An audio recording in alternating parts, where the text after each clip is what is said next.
ladies, this video is for you if you are concerned about getting or exacerbating diastasis recti during pregnancy. I'm going to explain exactly what diastasis recti during pregnancy is, who can expect to get it, when you can expect to get it, the exact exercises that can make it worse, movements and everyday lifestyle patterns that you can do to either make it worse or improve it, including getting into intimacy and even how you sleep, as well as what you should be doing in order to kind of prevent and help your core be as strong as intact as possible even throughout your pregnancy. I am Ashley Keller, prenatal and postnatal exercise specialist. I literally live and breathe taking care of women's bodies during pregnancy and restoring your body postpartum, and then fitness well into motherhood. The things that you need to know make you more likely to have diastasis recti. What is diastasis recti? It is essentially, diastasis is a separation of muscles anywhere in the body. So a separation, it's not that your abs are separating. We have our rectus abdominis here in the front, going all the way from sternum up here down to the pelvic area. They will separate. It's not that your muscles are ripping apart. Your muscles themselves are not stretching. If you read that somewhere, that is a lie.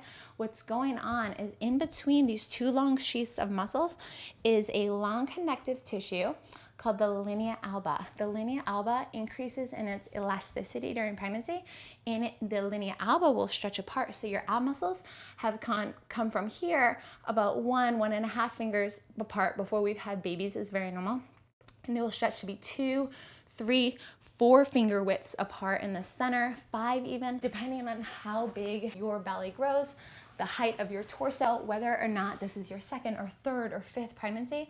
The more babies you've had, the more compromised your linea alba has had to be to stretch and come back together, stretch and come back together. So you will show sooner at early stages of your pregnancy because your uterus and your connective tissues are already preparing to create space for that baby belly. You'll be at increased risk for diastasis recti if you have had multiples, twins, or triplets. I'm talking about if you're 35 or older, if you've had repetitive C-sections. So what happens is when you have a C-section, your ab muscles are essentially moved aside, and then when you're repairing, your body is coming back together, scar tissue called little adhesions can form that connect to your abdominals and your pelvic area muscles, and this can make it pretty difficult for your abdominal wall to come back together postpartum. Last thing is, if you've had a baby recently and you didn't restore the integrity of your core, maybe you didn't have time to postpartum to get your abs to come back together. On my 12-week post-pregnancy plan, get down to a solid 2 fingers is really the goal, 2 fingers or less. You just didn't have time to because you have babies back to back. You're going to be more exacerbated to have diastasis recti again. So when do you need to start worrying about it? Around 14 weeks of pregnancy for those who are already at high risk of having diastasis recti. You might already have it. And then 26 weeks, if this is your first baby, you started with a really strong core, you're doing burpees, push-ups, deadlifting, all those activities, you probably don't have to worry about it till 26 weeks around that stage, depending on your body's genetics and how your core is functioning. Exercises to be mindful of or possibly even avoid if you feel like you're lacking the core control. Not doing rapid twisty movements. I'm not talking about twisting when you're stretching, that's completely different. I'm talking about bicycle exercise, for example. We want to avoid a lot of traditional ab exercises. We're not going to be doing crunches or sit-ups or front planks, no push-ups. Burpees can be okay if they're modified. It depends on how you're doing them and how strong your core was to start with. So that's really woman independent. Instead of doing push-ups on the floor, you can instead do them against the wall. You want to be biking in an upright position versus down in the aero bars. I want you to up all the way up on the handlebars. You can definitely continue swimming if you're already a swimmer pre-pregnancy or doing kickboard kicking. Water has a buoyancy factor of removing up to 90% of our weight. That's typically when you're deeper, but even 50% of the weight. And our center of gravity in our body for buoyancy is right at the hips, which really helps us. So water is taking off so much pressure. I'm not as concerned about the downward pressure against your sensitive linea alba connective tissue when you're swimming compared to when you're in a front plank and there's a lot of downward internal organ pressure and baby's weight literally pushing against that sensitive connective tissue, pulling apart. We want to avoid exercises such as jackknife or V-up. Limit pull-ups once you get to the point where you're feeling suspicious, whether that's 14 weeks pregnant or whether, it's your first pregnancy and your core is feeling great and you're 26 weeks along. At some point, you want to stop doing pull-ups, you want to stop doing lat pull down, and you'll be able to see a visual. If you're just in a sports bra, you'll be able to see a pointing or coning of your stomach. It's going to come to a point that's showing you, hey, my core isn't ready for this exercise yet. If you have the ability to still pull that point back in and you're able to control it by contracting your abs, you're okay. But if you can't control that point, which is going to look like a triangle coming out of your stomach, you can't control that coning, that's an indication that I need to stop this exercise for now and I need to modify. I want you to be mindful of rib flare during shoulder press. So for example, when you're pressing up, it can be common to try to push out your belly and flare your ribs during that push-ups part. Make sure that you're keeping a neutral position and you're pushing up straight with a tight core so that we're not causing that anterior pelvic tilt, making diastasis recti worse in the front. And that same principle goes for other upper body exercises as well. Now, my type A ladies out there who love training abs pre-pregnancy and you want to keep up your ab training because you want to have a strong core postpartum, I admire that and I hear you, girl. But we don't want our obliques to be overly strong. So just because we're not training the front anymore, the rectus abdominis, much more than our everyday full movements that we're doing in our workouts in my free prenatal training schedule. But we don't want to start doing my oblique routine every day either, because your obliques can become overly tight. They can tug on your rectus abdominis a little bit, pulling it apart even further and making your diastasis recti worse. Once I hit third trimester, I'm only training my obliques maybe every 2 weeks, whereas when I'm not pregnant, I probably train obliques about weekly. So reduce your oblique training, just like we pretty much removed our front rectus abdominis training, and instead by doing full body compound movements like I have you doing in my free prenatal training schedule, it's going to keep you very fit and healthy so that your abs are still really strong, which is one of the best ways to prevent diastasis recti. But we're not putting too much excessive intra-abdominal pressure on them to pull them apart. Now, if you are super prone to diastasis recti and you're like, hey, I already know I started this pregnancy with it, then you can just make a couple modifications in my free prenatal plan, such as instead of doing a burpee on the floor, you can be doing wall push-ups reclined against the wall. Instead of doing pull-ups, if you used to do pull-ups at the gym, instead you can get underneath a bar and do inverted pull-ups now, so that we're reducing the amount of pressure along the sensitive linea alba. Lifestyle factors and in the bedroom. When you're sleeping and intimate time, pillows are your friend. So for sleeping, I love to have a side sleeping pillow and then have a pillow a little bit between the legs and then supporting the underbelly. So this is my favorite position to sleep. I sleep with 3 pillows. Luke has 1, I have 3, and I put the other one right behind me. This helps prevent me from rolling over because you don't want to be flat on your back for long periods of time during your pregnancy. When you're getting up out of your bed, you're not just crunching up. Instead, you're log rolling to the side.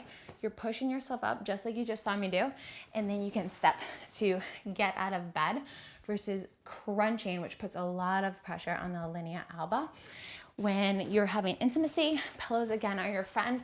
If you are stretching in child's pose, for example, and you need to lean over, having a pillow to support you, whether it's this way or whether you are on your side, is going to be much healthier than just having your belly hang out in the pressures of gravity pulling against all of your internal organs and pulling against the baby's weight against your stomach. You definitely should be doing pelvic tilts during pregnancy. These are one of the best ways to strengthen the abdominal wall in a way that is safe and is going to help the impacts of diastasis recti, help you not exacerbate diastasis recti, improve your posture, and reduce low back pain. So what you do is you get pretty close to a wall and then make sure that your whole back is against the wall. We're going to take a big deep inhale, fully fill up these lungs, and then we're going to give a loud exhale, making maximum contact with the low back against the wall as you pull your vaginal floor up, up, up, up.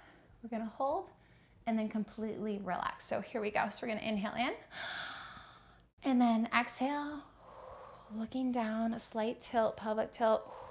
We're pulling the vaginal floor up, up, up, up, and making as much contact with this low back against the wall as possible. And then we're gonna come back to neutral. Now give me a good anterior pelvic tilt. And you're driving your glutes up the wall and then back to neutral.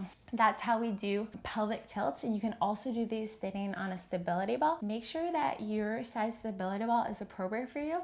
That means your hips should be just a little bit higher than your knees when you're doing it, and your upper body should be at a slight tilt forward. It is better for us during third trimester than to be sitting in a chair. Instead, we should be sitting on a stability ball as much as possible, doing hip circles, because sitting on a stability ball is going to help prepare our groin, our flexibility, and help open up the pelvis to prepare for a labor, as well as engage our core in a way that is going to strengthen our abs so that they are not further coming apart. They're just being strong and steady right where they are. Last thing is, I'm going to leave you with truth and hope that just because you might have diastasis recti right now during your pregnancy does not mean this is what your body is stuck with forever, or that you are doomed to have a mommy tummy pooch no matter how much body fat you lose, because that is simply not the case. Every single time postpartum, I follow my Glow Body PT 12-week post-pregnancy plan, not because I don't know what to do. I'm a prenatal, postnatal exercise specialist. Healing diastasis recti is what I specialize in, but I follow it because it takes all of the brain work out. It takes the procrastination out. I'm a mom of 3, so I have 3 other kids, so I need something to keep me focused and on tracks, and I'm doing the best exercises in the best order each workout the day of, and then also that my exercises get increasingly progressively harder every 2 weeks over the course of 3 phases. That makes up a total of 12 weeks total, so that the abs can go from here to here to here to here, not having to worry or wonder what to do, and not overdoing it either, because motivated women like you and me could definitely overdo it if we don't have an exact plan to follow that is proven that works, whether you deliver vaginally or whether you deliver via C-section.